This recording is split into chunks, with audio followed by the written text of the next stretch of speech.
My name is Juliet Whitfield. I'm 28 years old.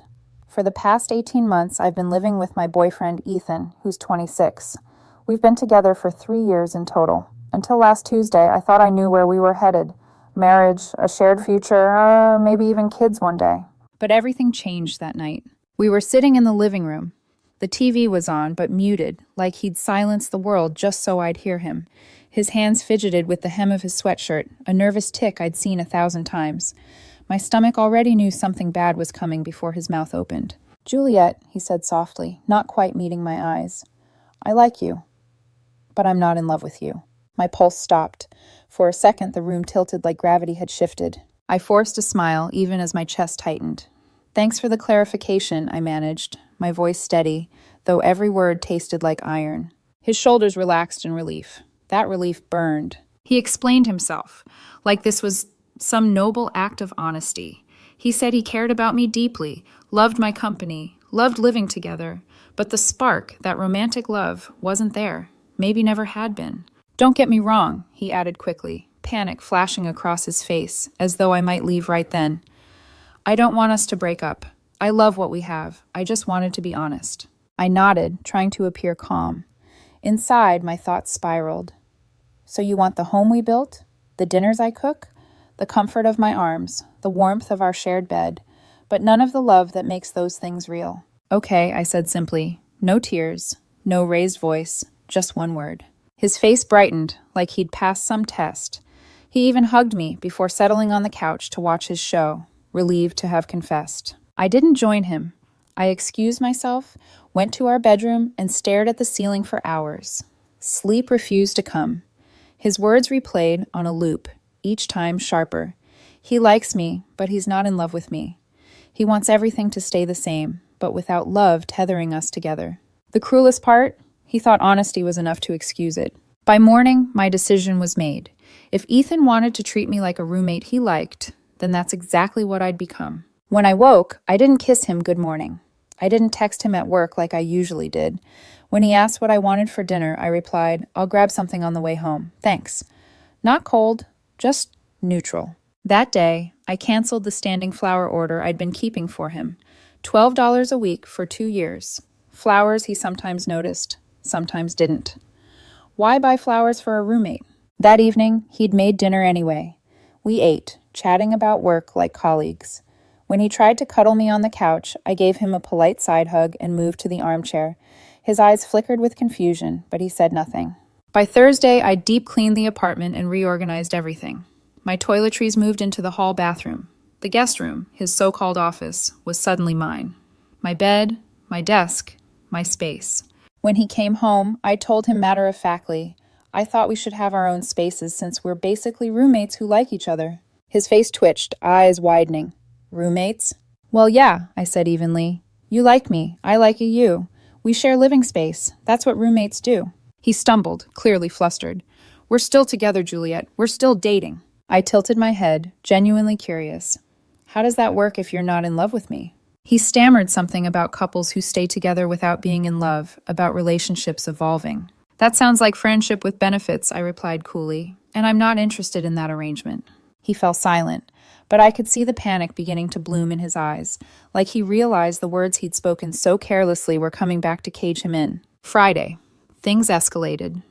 He came home carrying takeout from my favorite Thai place, the expensive one we only go to on anniversaries. He spread out the food, lit candles like he was staging a date night. "Thought we could have a nice evening together," he offered, hope in his eyes. I smiled, thanked him, ate my portion. Then I split the bill with him on Venmo before leaving for the gym. While I ran on the treadmill, my phone buzzed with message after message. 15 in total. "Why are you being like this? We need to talk. Please come home so we can work this out." I replied with one sentence. "I thought you'd be happy. You were honest about your feelings, and I'm respecting them." When I returned, he was waiting in the living room, eyes red-rimmed with frustration. "You're being petty," he accused. "Childish." I stayed calm. "I'm just matching your energy. You wanted a friend? You've got one, a good one. I'll split bills, do chores, be pleasant company, but the girlfriend experience, the romance, the dates, the emotional labor, that's for someone who's actually in love with me." That night, he slept in our room. I slept in mine. By Saturday morning, the apartment was quiet except for the sound of him making French toast, his special occasion dish. He placed 2 plates on the table, voice tight with desperation. "Can we please just go back to normal?" he asked. I lifted my fork, steady and unyielding. This is normal, for roommates who like each other. The look on his face, I'll never forget it.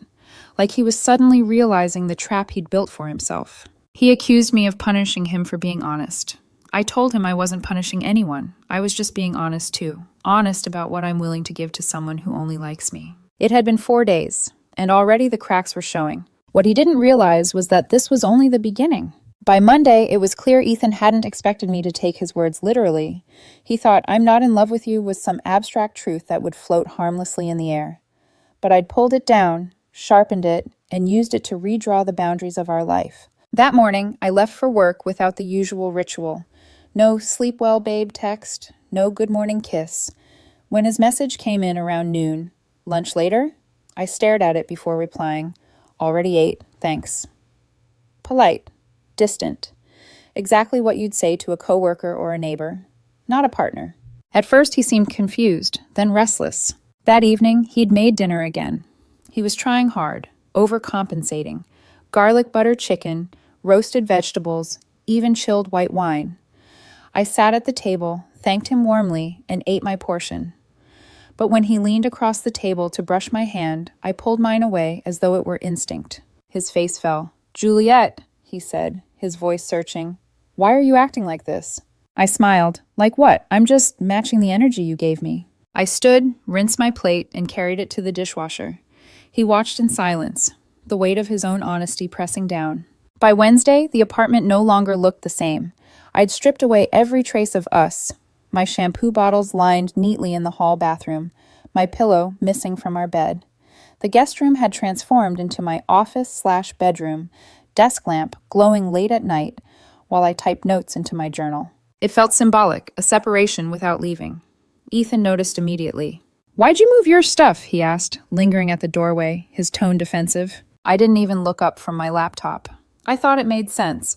We're roommates who like each other, remember? Roommates usually have their own rooms. His jaw tightened. "You're twisting my words." I closed the laptop slowly, stood, and walked toward him. "No," I said quietly. "I'm honoring them. You told me you weren't in love with me. I believed you." The silence stretched between us like barbed wire. He tried to smile, but it looked more like a grimace. Thursday evening, he returned home holding a bag. From the upscale bakery I adored, croissants still warm, glazed tarts I'd once called my guilty pleasure. He set them on the table with a forced brightness. "Thought you'd like these." I thanked him, tore a croissant in half, and passed him one piece before reaching for my phone. I Venmo'd him my half of the total, adding the note, "Split between roommates." The look on his face was priceless. Disbelief first, then a flicker of fear. "Seriously?" he asked. "Seriously," I answered, chewing calmly. "We split things evenly now. Fair is fair." Later that night, as I folded laundry, he lingered nearby, shifting from foot to foot.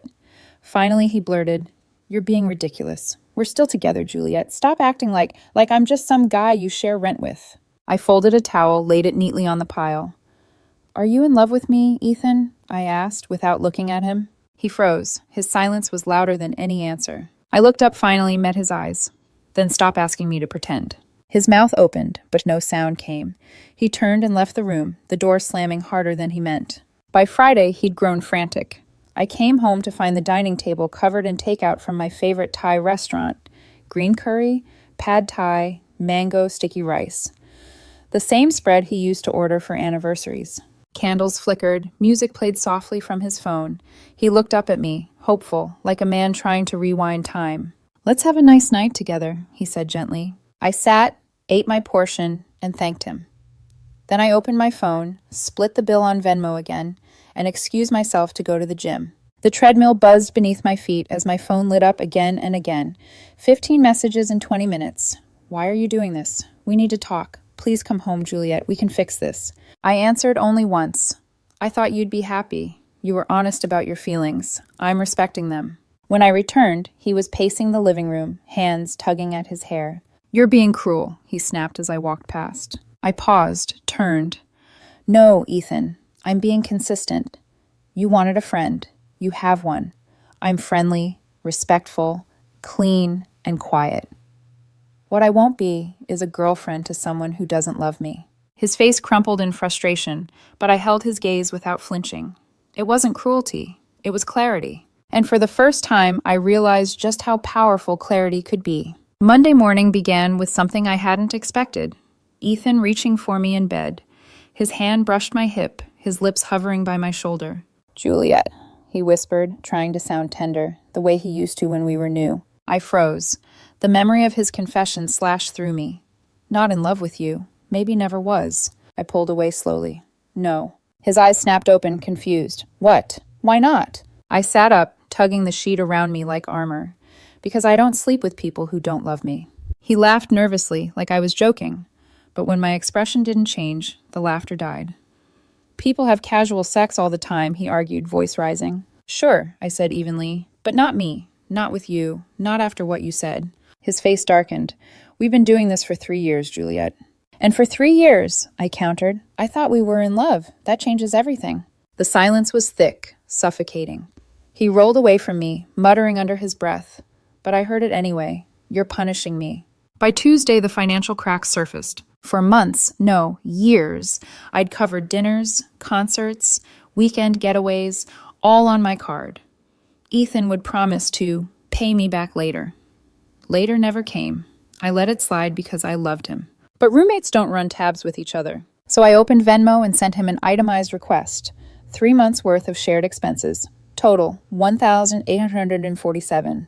His call came instantly. "Are you serious?" "Completely," I said calmly. "No rush, just settle by the end of the month." The sputtering on the other end was almost comical. "I thought those were gifts."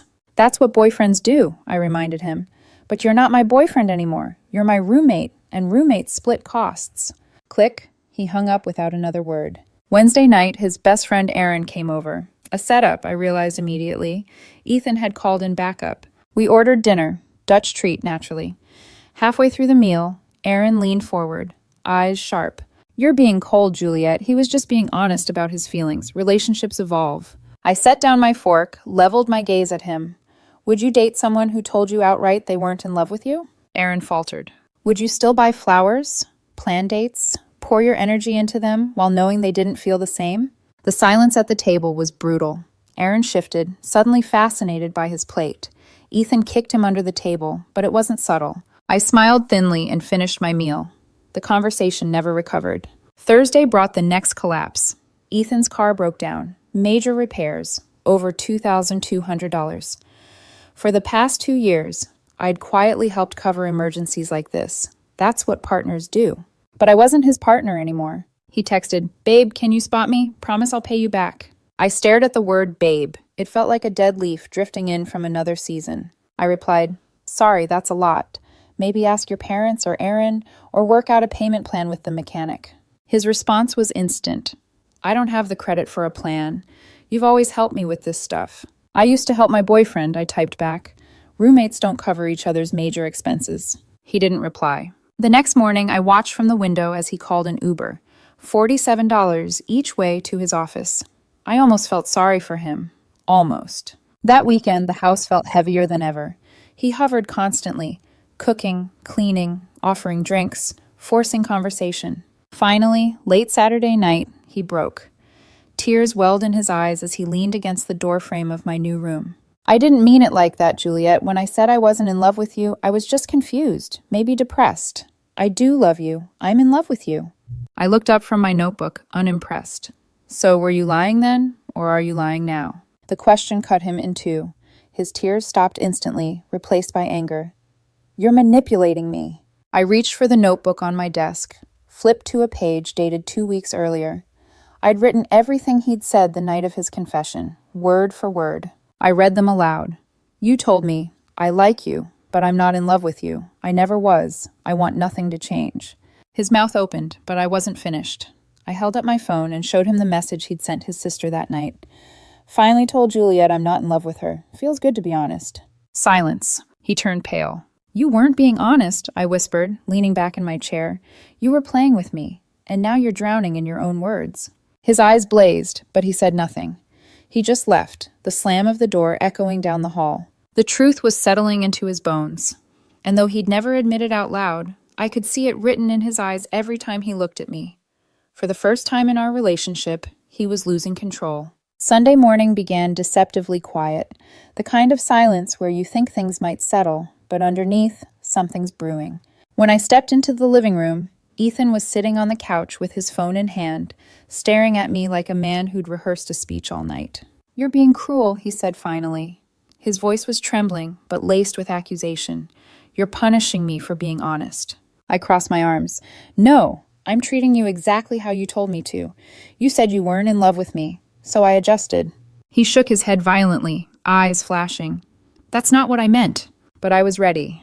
I opened the small journal I'd been keeping since his confession, flipping to the page with his words written out, neat and precise. "You said, 'I like you, but I'm not in love with you. I never was. I want nothing to change.'" His jaw tightened. I held up my phone next, scrolling to the message he'd sent his sister that night. "Finally told Juliet I'm not in love with her. Feels good to be honest." The color drained from his face. He had no defense, only silence. Later that afternoon, he tried his nuclear option. I came home from the grocery store and froze in the doorway. Sitting on the couch were his parents, faces tight, hands folded in their laps. Ethan sat between them, eyes glassy, with manufactured tears. My stomach sank, so this is where we are now. "Juliet," his mother began gently, "Ethan tells us you've been withdrawing, that you're shutting him out after he opened up. We're worried about you both." Ethan dabbed his eyes with a tissue, the perfect victim. I set the grocery bag on the counter, then calmly took a seat across from them. My heart was pounding, but my voice was steady. "Let me explain," I said. 2 weeks ago, Ethan told me he likes me, but isn't in love with me. That he never was. I accepted that, and I've been treating him accordingly, as a roommate who likes me, that's all." His father's brow furrowed. He turned to Ethan. "Is that true?" Ethan swallowed hard. "I didn't mean it the way it sounded." "You told her you don't love her," his father cut in sharply. "And now you're upset she won't act like she does?" Even his mother, usually gentle, looked unsettled. "Sweetheart, what did you expect?" The silence that followed was brutal. Ethan shifted, his mask slipping as his parents' disappointment closed in. I sat still, calm and unflinching. For the first time, the power was mine. The days that followed were chaos. Ethan alternated between desperation and rage. One night, he cooked dinner, set the table with candles, even poured my favorite wine. I thanked him politely and Venmo'd half the grocery bill. The next morning, he stormed through the apartment, slamming doors, shouting about how cold and heartless I was. I recorded every word, just in case. By midweek, he tried bargaining.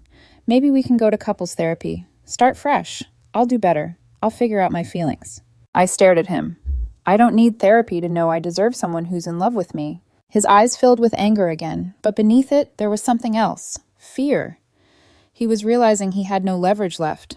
Then came the smear campaign. Friday morning, I woke to messages from mutual friends, confused and concerned. Ethan had posted on social media, claiming I'd been financially controlling throughout our relationship. Screenshots of Venmo requests, taken out of context, painting me as a nickel and dimer. At first, my chest burned with rage, but then I breathed, steadying myself. This was his last card, manipulation. Instead of lashing back online, I opened a group chat with the friends who'd reached out. I shared everything, the original texts, the screenshots showing I'd covered 75% of our expenses for years, the recordings of his outbursts. One by one, the responses rolled in. Silence at first, then shock, then understanding. The final blow came from our mutual friend, Derek. "So basically, Ethan friend-zoned you, but still wanted the boyfriend benefits package. That's wild." By evening, Ethan's post had vanished, deleted without a word. That night, I sat alone in my office room, the glow of my desk lamp illuminating the pages of my journal.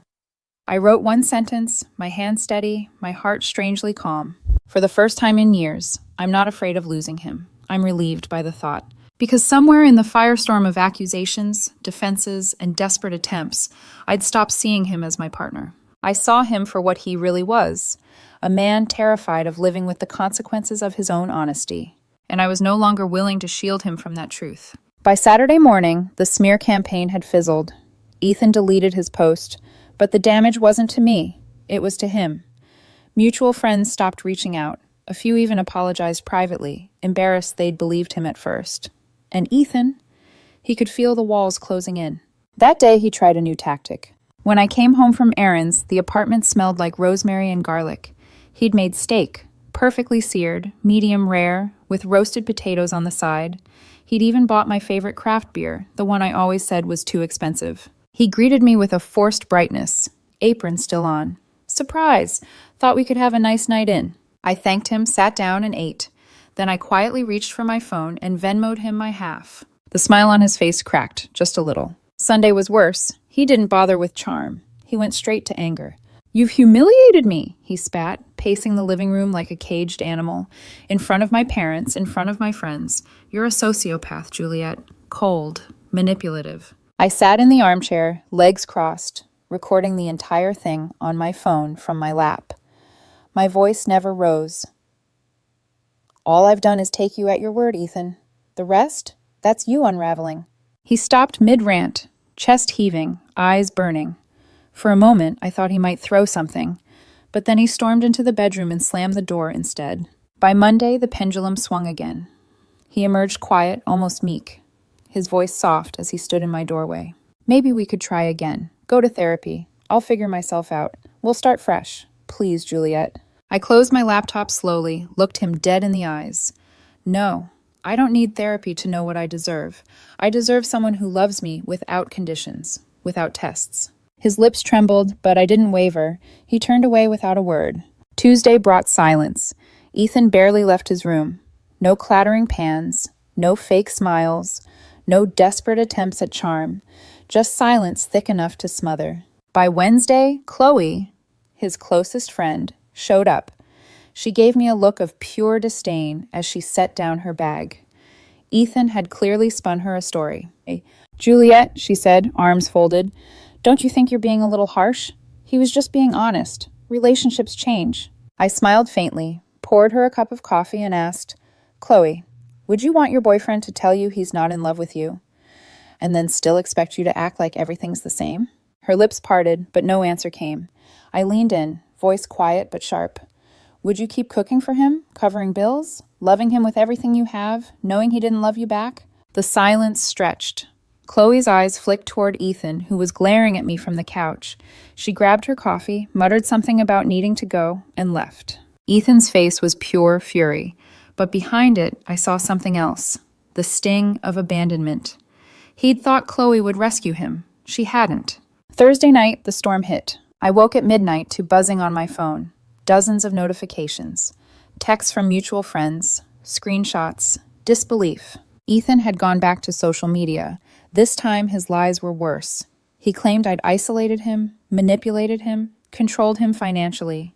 He even posted cropped screenshots of Venmo requests, painting me as some penny-pinching tyrant. For a moment, panic clawed at my chest. What if they believed him again? But then I remembered. I had receipts. I created a group chat with everyone who'd reached out, dropped the full screenshots. Every expense I'd covered for 2 years, every message where Ethan admitted he hadn't paid me back, every word of his confession. The silence that followed was deafening. Then, one by one, replies appeared. "Wow, that's not what he told us." Unreal. And then Derek, blunt as ever.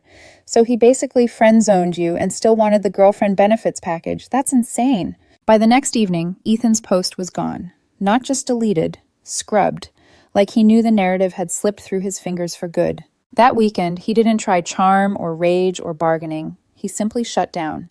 Stayed in his room, curtains drawn, food delivered to the door. The silence was almost peaceful, but I knew better. This wasn't surrender. It was the calm before the last, desperate burst of chaos. And I was ready. The week after Ethan's meltdown felt like walking through the ruins of a city that used to stand tall. Quiet hallways, shut doors, the faint sound of him on the phone, whispering complaints to anyone who'd still listen. By Monday, he tried one last weapon, pity. I came home from work and froze in the doorway. My parents were sitting on the couch. My parents, 3 hours away, now in my living room, clasping mugs of coffee while Ethan dabbed delicately at his eyes. "Juliet," my mom said gently, "Ethan called us. He's worried about you. Said you've been distant, shutting him out." My jaw clenched, of course. I sat down across from them, my voice calm but firm. Let me be clear. Ethan told me he wasn't in love with me. He said he never was. I accepted that and adjusted. I treat him as what he asked me to be, a roommate, that's all. My father's face hardened instantly. He turned to Ethan. You said that? Ethan squirmed. Not like that. You told her you don't love her, and you're upset she won't act like she does? My dad cut in. His tone was sharp enough to slice the room in half. Even my mom, who usually took the soft side, leaned forward. Ethan, sweetheart, if you're not in love with her, why are you still here? For once, Ethan had no answer. The days that followed were a blur of his desperation, each more pathetic than the last. Tuesday. Love bombing. He cooked elaborate meals, bought my favorite wine, even wore that cologne I once said drove me crazy. I thanked him politely, then paid my half of the grocery bill. Wednesday. Rage. He screamed, called me manipulative, cruel, abusive. I recorded every word, my expression calm as stone. Thursday. Bargaining. He begged for therapy, suggested we start fresh. I refused again, quietly but firmly. I don't need therapy to know I deserve someone who actually loves me. Friday. Collapse. He stayed in his room, curtains drawn, sulking in silence. Chloe came by with red-rimmed eyes, giving me a dirty look before retreating into his room. When she left, I asked her one question. Would you still love someone who told you they didn't love you? She had no answer. By Saturday, I thought he might finally fade away quietly. But instead, he delivered what I can only call the extinction burst, the desperate thrashing of someone who knows they've already lost. He posted online again, this time playing the victim in spectacular fashion. He claimed I'd controlled him financially, cut him off from his friends, manipulated him into dependency. Screenshots of Venmo requests littered the post, cropped carefully to make him look like the one being wronged. But the internet has a short fuse for lies. Within hours, mutual friends were tagging me, asking what was going on. I didn't fight fire with fire. I simply sent the full receipts.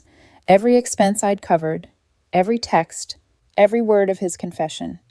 This time, I included recordings too, legal in our state, of him screaming and accusing me of cruelty after admitting he didn't love me. The group chat went silent. Then, Derek again, cutting through the noise. So he basically told you he didn't love you, expected you to keep acting like his girlfriend, and now he's mad you won't. That's wild. By evening, Ethan's post vanished. Not just deleted, scrubbed clean. Sunday morning, the apartment was buzzing with activity. Boxes stacked by the door, tape ripping, the scrape of furniture against the floor. He was leaving, finally. I stayed in my room, listening to the shuffle of his belongings disappearing piece by piece. Each slam of the door was a nail in the coffin of what we'd once had. Then, just as I thought it was over, he knocked softly on my door. Juliet, his voice cracked, can we talk? I opened the door a few inches. He stood there, pale, holding nothing but his car keys. It was a test, he admitted. His eyes were hollow, desperate. I read some article that said relationships need brutal honesty. I thought if I told you I wasn't in love, you'd fight for me. Be more romantic. Prove you cared. I stared at him, the words cold and heavy in the air. You thought telling me you didn't love me would make me fight harder? I asked quietly. No, Ethan. It made me realize I deserve someone who never needs to test me at all. He flinched as though I'd struck him. I didn't think you'd actually stop loving me, he whispered. I shook my head slowly. I didn't stop loving you. I stopped showing it to someone who told me they didn't want it. He swallowed, eyes glistening. Is there any chance for us? No, I said firmly. Not now, not ever. For once, he didn't argue. He just nodded, turned, and walked away. As his car pulled out of the lot, silence flooded the apartment. But this time it wasn't suffocating. It was freedom. I stood in the doorway of my office-turned-bedroom, sunlight spilling across fresh white walls. The air felt lighter already. I picked up a paint roller and dipped it into a pale blue. My color, my choice. The first of many. In my head, I heard my own voice, calm and certain. Sometimes the best revenge isn't fury or fire. Sometimes it's taking someone at their word and letting them live with the consequences. That night, I signed up for a woodworking class I'd always wanted to take. Ethan had called it a waste of money once. I smiled as the confirmation email pinged in my inbox. I wasn't just surviving anymore. I was starting over. And I knew, with a clarity I'd never felt before,